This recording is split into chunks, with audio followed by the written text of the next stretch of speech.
gods do bear, and will allow in kings, the things which they abhor in rascal roots. Buckhurst's Tragedy of Ferrex and Porrex.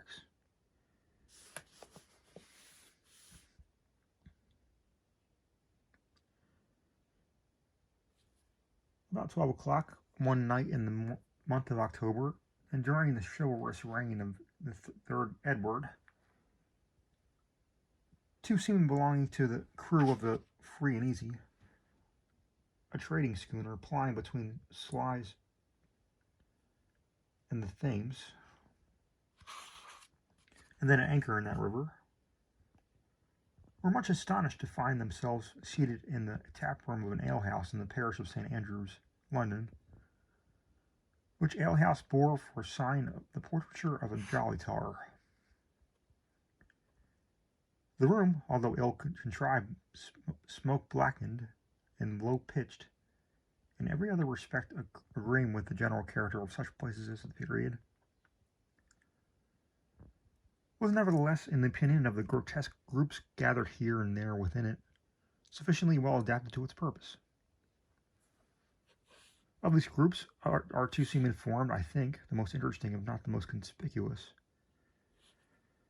The one who appeared to be the elder, and whom his companion addressed by the characteristic appellation of Legs, was at the same time much taller of the two.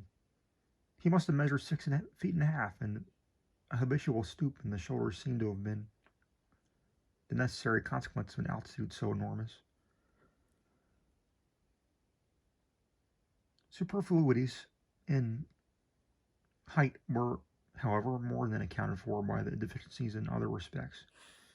He was exceedingly thin, and might, as his associates asserted, have answered, when drunk, for a pennant at the masthead, or, when sober, have served for a jib boom.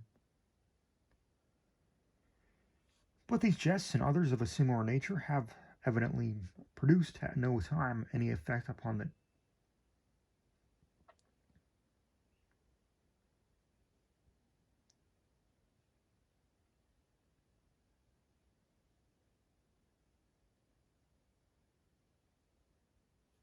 cachinatory muscles of the tar. With the high cheekbones and a large hawk nose, retreating chin, fallen under jaw, and protruding white eyes, the expression of his countenance, although tinged with a species of dogged expression, indifference to manners and things in general, was not the less utterly solemn and serious beyond all attempts at imitation or description. The younger seaman was, in all outward appearance, the converse of his companion. His stature could not have exceeded 4 feet. A pair of stumpy bow legs supported his squat, unwieldy figure, while his unusually short and thick arms, with no ordinary fists at their extremities, swung off dangling from his arms like the fins of a sea turtle. Small eyes of no particular color twinkled far back in his head. His nose remained buried in the mass of flesh which enveloped his round, full, and purple face, and his thick upper lip rested upon the still thicker one beneath it with an air of complacent self-satisfaction, much heightened by the owner's habit of licking them at intervals.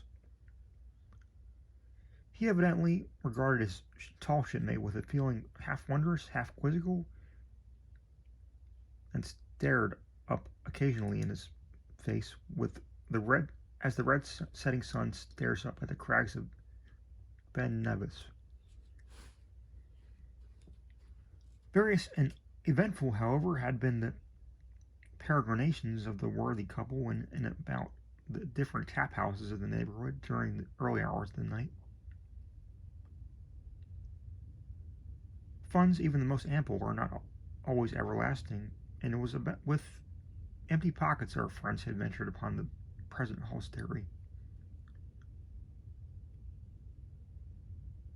At the precise period, then, when this history properly commences, Legs and his fellow Hugh Tarpaulin sat, each with both elbows resting upon a large oak table in the middle of the floor. And with a hand upon either cheek, they were eyeing, from behind a huge flagon of unpaid for, quote unquote, humming stuff, the portentous words "no chalk," which to their indignation and astonishment were scored over the doorway by means of that very mineral in whose presence they purported to deny. Not that the gift of deciphering written characters a gift among the commodity of the day.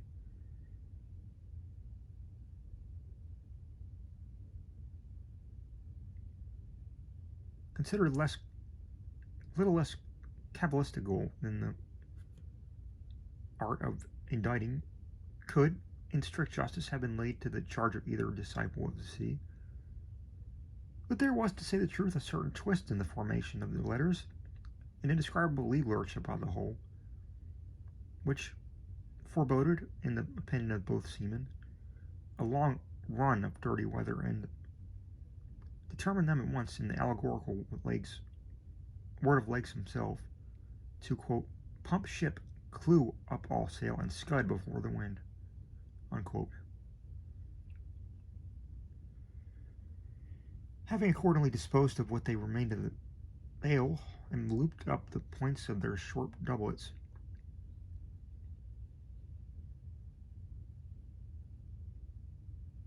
they finally made a bolt for the street, although tarpaulin rolled twice in the fireplace, mistaking it for the door. Yet their escape was at length happily effected, and half after 12 o'clock found our heroes ripe for mischief, and running for life down a dark alley in the direction of St. Andrew's Stair, hotly pursued by the late landlady of the Jolly Tar. At the epoch of this eventful tale, and periodically for many years before and after, all England, but more especially the metropolis, resounded with the fearful cry of plague. The city was in a great measure depopulated, and in those horrible regions, in the vicinity of the Thames, where amid the dark, narrow, and filthy lanes of the alley, the demon of disease was supposed to have had his nativity, all terror and superstition were alone to be found stalking abroad. By authority of the king, such districts were placed under ban, and all persons forbidden, under pain of death, to intrude upon their dismal solitude. Yet neither the mandate of the monarch, nor the huge barriers erected at the entrances of the streets, nor the prospect of that loathsome death which, with almost absolute certainty, overwhelmed the wretch,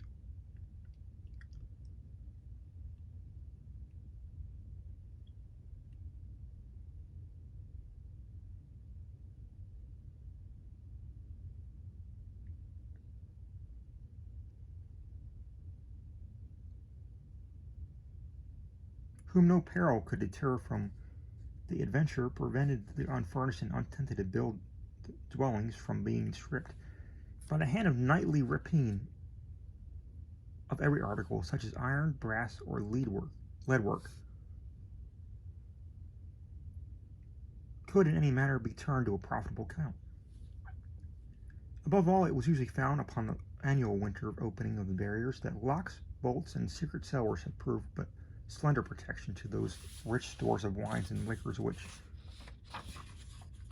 in consideration of the risk and trouble of removal, many of the numerous dealers having shops in the neighborhood had consented to trust during the period of exiles in so insufficient a security.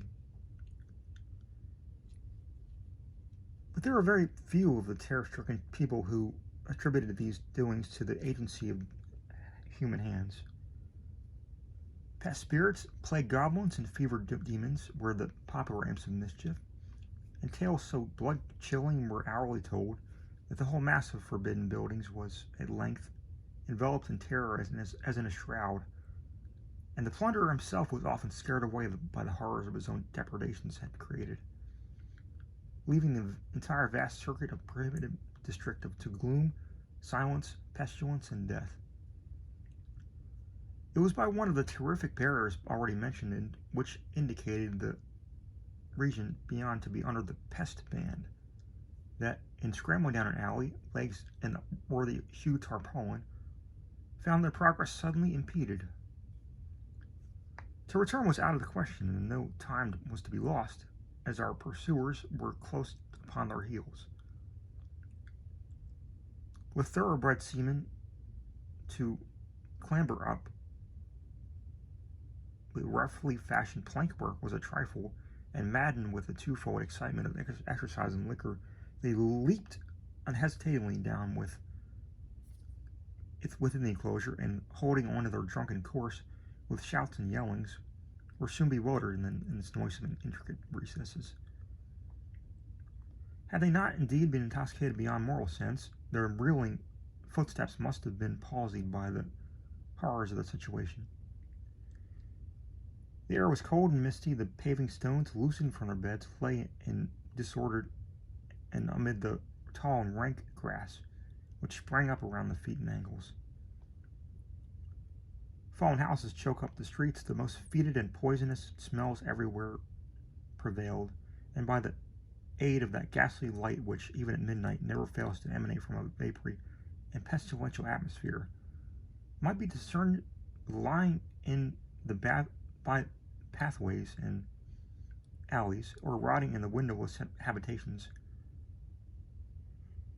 the carcass of many a nocturnal plunderer arrested by the hand of the plague in the very perpetration of his robbery.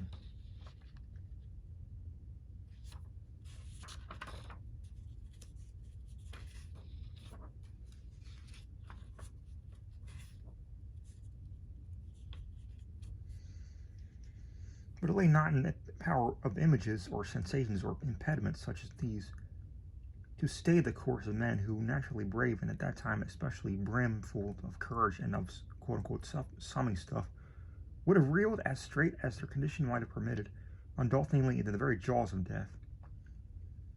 Onward, still onward, stalked the grim legs, making the desolate solemnity echo and re-echo with yells like the terrific war-whoop of the Indian. And onward, still onwards, rolled the dumpy tarpaulin, hanging on the doublet of his more active companion, and far surpassing the latter's most strenuous exertions in the way of local music, by bull roarings and basso from the profundity of his stentorian lungs. They had now reached evidently the stronghold of the pestilence. Their way at every step of plunge grew more noisome and more horrible, the paths more narrow and more intricate. Huge stones and beams falling momently from the decaying roofs above them gave evidence by their solemn and heavy descent of the vast height of the surrounding houses, and while actual exertion became necessary to perforce a passage through frequent leaps of rubbish, it was by no means seldom that the hand fell upon a skeleton and rested upon a more fleshy corpse. Suddenly, as these seamen stumbled against the entrance of a tall and ghastly-looking building, a yell more than usually shrill from the throat of the excited legs was replied to from within, in a rapid succession of wild laughter like and fiendish shrieks.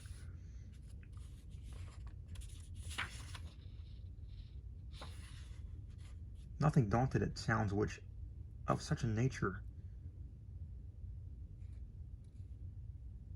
at such a time, in such a place, might have curled the very blood in hearts less irrevocably on fire. The drunken couple rushed headlong against the door, burst it open, and staggered in the midst of things with a volley of curses. The room within they found themselves proved to be the shop of an undertaker, but an unopened trap door in a corner of the floor near the entrance looked down upon a long range of wine cellars, whose depths the occasional sound of bursting bottles proclaimed to be well stored with the appropriate contents. In the middle of the room stood a table, in the center of which again arose a huge tub of what appeared to be punch, bottles of various wines and cordials, together with jugs, pitchers, and flagons of every shape and quality, were scattered profusely upon the board. Around it, carpet trestles was seated a company of 6, This company I will endeavor to delineate one by one. Fronting the entrance and elevated a little above his companions sat a personage who appeared to be the president of the table. His stature was gaunt and tall, and legs was confounded to behold in him a figure more emaciated than himself. His face was as yellow as saffron, but no feature excepting one alone was sufficiently marked to merit a particular description. This one consisted in a forehead so unusually and hideously lofty as to have had the mouth the appearance of a bonnet or a crown of flesh superadded upon the natural head. His mouth was puckered and dimpled into an expression of ghastly affability, and his eyes, as indeed the eyes of all at table, were glazed over with the fumes of intoxication. This gentleman was clothed from head to foot in a richly embroidered black silk velvet pall, wrapped negligently around his form and after the fashion of a Spanish cloak. His head was stuck full of sable hearse plumes, which he nodded to and fro with a jaunty and knowing air, and in his right hand he held a huge human thigh bone, with which he appeared to have been just knocking down some member of its company for a song. Opposite him, with her back to the door, was a lady of no whit the less extraordinary character. Although quite as tall as the person just described, she had no reason to complain of his unnatural emaciation. She was evidently in the last stage of the dropsy, and her figure resembled nearly that of the huge puncheon of October beer which stood, with the head driven in, close by her side in a corner of the chamber. Her face was exceedingly round, red, full, and of the same peculiarity, or rather want of peculiarity, attached itself to her countenance, which I have before mentioned in the case of the president. That is to say, only one feature of her face was sufficiently distinguished to need a separate characterization. Indeed, the acute Tarpaulin immediately observed that the same remark might have applied to each individual person of the party, and every one of whom seemed to possess a monopoly of some particular portion of physiognomy. With the lady in question, this portion proved to be the mouth. Commencing at the right ear, it swept with a terrific chasm to the left, a short pendant which she wore in either auricle, continually bobbing in the aperture. She made, however, with every exertion to keep her mouth closed and look dignified, in a dress consisting of newly starched and iron shrouded, coming up close under her chin, with a crimpled ruffle of cambric muslin. At her right sat a diminutive young lady whom she appeared to patronize. This delicate little creature, in the trembling of her wasted fingers, in the livid hue of her lips, and in the slightly hectic spot which tinged her otherwise leaden complexion,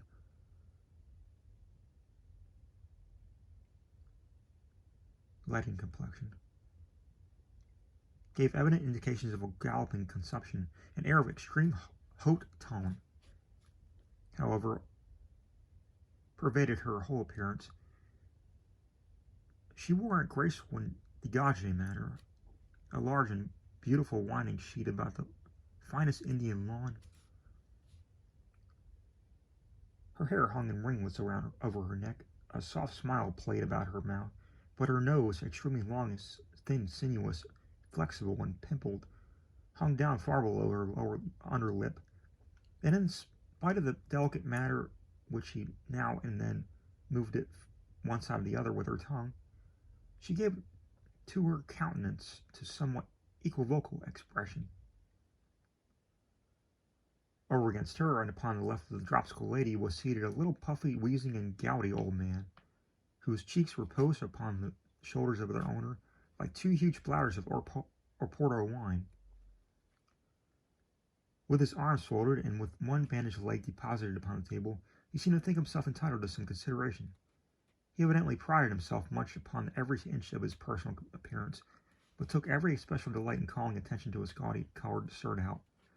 This, to say the truth, must have cost him no little money, but it was made to fit him exceedingly well, being fashioned from one of the curious embroidered silken covers appertaining to those glorious escutcheons which, in England and elsewhere, customarily hung up in some conspicuous place upon the dwellings of a departed aristocracy. Next to him, and at the right of the president, was a gentleman in long white hose and cotton drawers. His frame shook in ridiculous manner with a fit of what Tarpaulin called the horrors. His jaws, which had been newly shaved, were tightly tied up by a bandage of muslin, and his arms, being freely to the fastened in a similar way at the wrists, prevented him from helping himself too freely to the liquors upon the table. A precaution rendered necessary in the opinion of Legs by the peculiarly sottish and wine-bibbing cast of his visage. A pair of prodigious ears, nevertheless, which was no doubt found impossible to confine, towered away in the atmosphere of the apartment, and were occasionally pricked up in a spasm at the sound of the drawing of a cork. Fronting him, sixthly and lastly, was situated a singularly stiff-looking personage who, being afflicted by paralysis, must, to speak seriously, have felt some very ill ease at his unaccommodating habiliments. He was habited, somewhat uniquely, in a new and handsome mahogany coffin, its top or headpiece pressed upon the skull of the wearer, and extended over in the fashion of a hood, giving to it its entire face an air of indescribable interest. Armholes had been cut in the side for the sake of not more of elegance than of convenience, but been cut in the sides for the sake of, but the dress, nevertheless, prevented its proprietor from sitting as erect as his associates, and as he lay reclined against his trestle, at an angle of 45 degrees, a pair of huge goggle eyes rolled up in their awful whites toward the ceiling, in absolute amazement of their own enormity. Before each of the party was laid a portion of a skull, which was used as a drinking cup. Overhead was suspended a human skeleton, by means of a rope tied round one of the legs and fastened to a ring in the ceiling. The other limb, confined by no such fetter, stuck up from the body at right angles, causing the whole loose and rattling frame to dangle and to twirl about every caprice of every occasional puff of wind which found its way into the apartment. In this cranium of this huge thing lay a quantity of ignited charcoal, which threw a fitful but vivid light over the entire scene, while coffins and the other wares appertaining to the shop of an undertaker were piled up high around the room and against the windows, preventing any ray from escaping into the street. At the sight of the extraordinary assembly and of their still more extraordinary paraphernalia, our two seamen did not conduct themselves with that degree of decorum which might have been expected. Legs, leaning up against the wall near which he had happened to be standing, dropped his lower jaw still lower than usual and spread open his eyes to their full extent, while Hugh Tarpaulin, stooping down as to bring his nose up upon a level with the table and spread out upon either knee, burst out into a long, loud, and obstreperous roar of very ill-timed and immoderate laughter. Without, however, taking offense at behavior so excessively rude, the tall president smiled very graciously upon the intruders, nodded to them in a dignified manner with his head of sable plumes, and arising took each by the arm and led him to a seat with some others of the company had placed in the meantime for his accommodation. Legs to all this offered not the slightest resistance, but sat down as he was directed, while the gallant Hugh, removing his coffin trestle from his station near the head of the table, to the vicinity of the little consumptive lady in the winding sheet, plumped down by her side in a high glee, and pouring out a skull of red wine, quaffed it to their better acquaintance. But at this presumption, the stiff gentleman in the coffin seemed exceedingly nettled, and serious consequences must have ensued, had not the president, rapping upon the table with his truncheon, diverted the attention of all present to the following speech. It becomes our duty upon the present happy occasion. Avast there, interrupted Legs, looking very serious. Avast there a bit, I say, and tell us who the devil y'all are, and what business ye have here, rigged off like the foul fiends, and swilling the snug blue ruin stowed away for the winter by my honest shipmate Will Wimble the undertaker. At this unpardonable piece of ill-breeding, all the original company half started their feet, and uttered the same rapid succession of wild fiendish shrieks which had before caught the attention of the seaman. The president, however, was the first to recover his composure, and at the length turned to Legs with great dignity recommenced. Most willingly would we gratify any reasonable curiosity on the part of guests so illustrious, unbidden though they be. Know then that in these dominions I am monarch, and here rule with undivided empire, under the title of King Pest the First. This apartment, which you no doubt profanely suppose to be the shop of Wimple the undertaker, a man whom we know not, and whose plebeian appellation has never been before this night thwarted our royal ears. This apartment, I say, is the dice chamber of our palace, devoted to the councils of the kingdom and to other sacred and lofty purposes. The noble lady who sits opposite is Queen Pest, our serene consort. The other exalted personages whom you behold are all our family, and wear the insignia of the blood royal under the respective titles of His Grace the Archduke Pestiferous, His Grace the Duke Pestilential, His Grace the Duke Tempest, and her Serene Highness the Archduchess Anapest. As regards, continued he, your demand of the business upon which we all here in council might have been pardoned for replying that it concerns alone our own private and regal interest, is of no matter too important to any other than ourselves. But in consideration of those rights to which as guests and strangers you may feel yourselves entitled, we will furthermore explain that we are here this night, prepared by deep research and accurate investigation to examine, analyze, and thoroughly determine the indefinable spirit, the incomprehensible qualities of nature, and of those inestimable treasures upon the palate.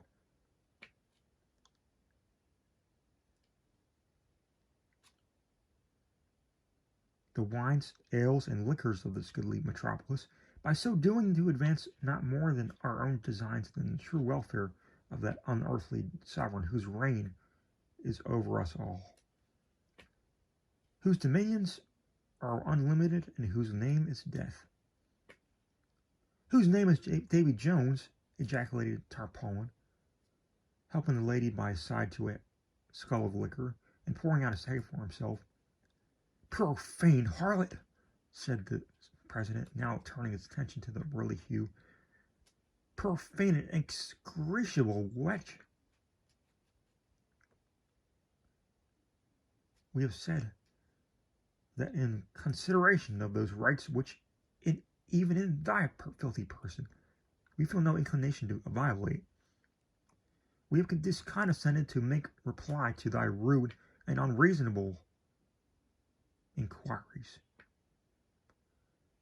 We nevertheless, for your unhallowed intrusion upon our counsels, believe it our duty to mulct thee and thy companion in each a gallon of blackstrap, having imbibed which to the prosperity of our kingdom at a single draught, and upon your bended knees ye shall be forthwith free either to proceed on your way or remain and be admitted to the privileges of our table, according to your respective and individual pleasures. It will be a matter of utter impossibility, replied Legs, whom the assumptions and dignity of King Pest I had evidently inspired with some feelings of respect, and who arose and steadied himself by the table as he spoke. If it would please your majesty, be a matter of utter impossibility to stow away in my hold even 1/4 the part of the same liquor which your majesty has just mentioned, to say nothing of the stuffs placed on board in the forenoon by way of ballast, and not to mention the various ales and liquors shipped this evening at various seaports, I have at present a full cargo of quote-unquote humming stuff, taken in and duly paid for at the sign of the Jolly Tar. You will, therefore, please your majesty, be so good as to take the will for the deed, for by no manner of means either can I or will I swallow another drop. Least of all, a drop of that villainous bilge water that answers to the name of Blackstrap. Belay that, interrupted Tarpaulin, astonished not more at the length of his companion's speech than at the nature of his refusal. Belay that, you lubber. And I say, Legs, none of your palaver. My hull is still light, although I confess you yourself seem to be a little top-heavy. And as far as the matter of your share of the cargo, why, rather than raise a squall, I would find stowage room for it myself. But this proceeding, interposed the president, is by no means in accordance with the terms of the malt or sentence, which is in nature median, and not to be altered or recalled. The conditions of which we have imposed must be fulfilled to the letter, and to that without a moment's hesitation. In failure of that which fulfillment we decree that you do here be tied neck and heels together, and duly drowned as rebels in yon hogshead of October beer.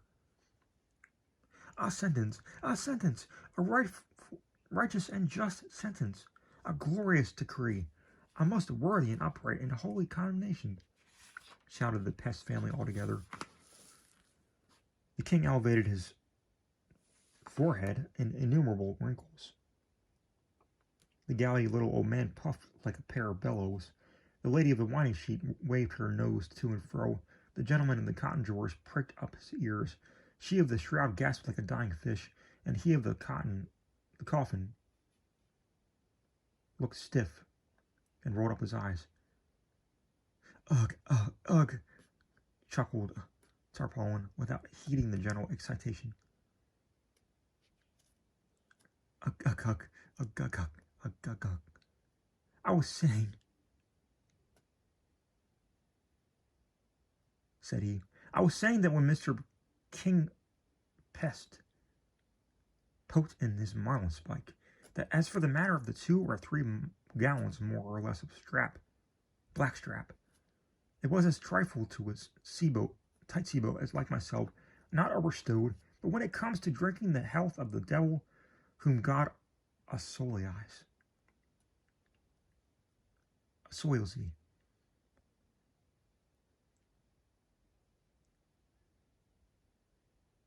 And going down upon my marrow bones to his ill-favored majesty there, whom I know as well as I know myself to be a sinner, to nobody in the whole world but Tim Hurly-Gurly, the stage player.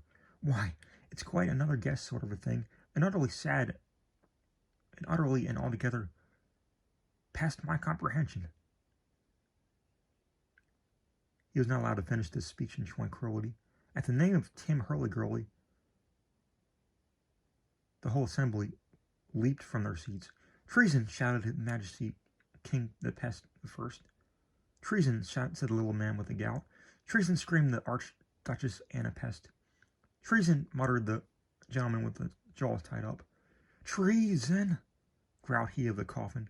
Treason, shrieked Her Majesty of the Mouth. and seizing by the hinder part of his breeches the unfortunate tarpaulin, who had just commenced pouring out for himself a skull of liquor, she lifted him high into the air and let him fall without ceremony into the huge open puncheon of its beloved ale, bobbing up and down for a few seconds like an apple in a bowl of toddy. He at length finally disappeared amid the whirlpool of foam, which, in the already effervescent liquor, his struggles easily succeeded in creating. Not tamely, however, did the tall seaman behold the discomfiture of his companion. Jostling King Pest through the open strap, the valiant Leg slammed the door down upon him with an oath, and strode toward the center of the room.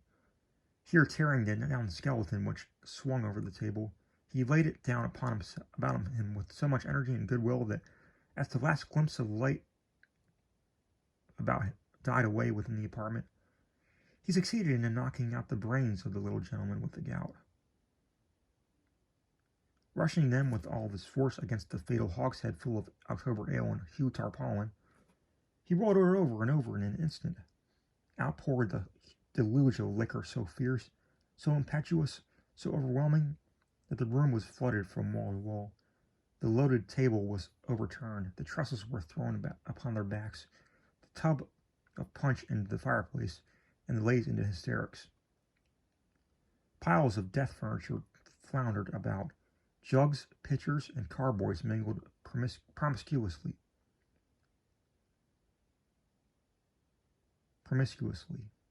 in the melee, and wicker flagons encountered desperately with bottles of junk. The man with the horrors was drowned upon the spot.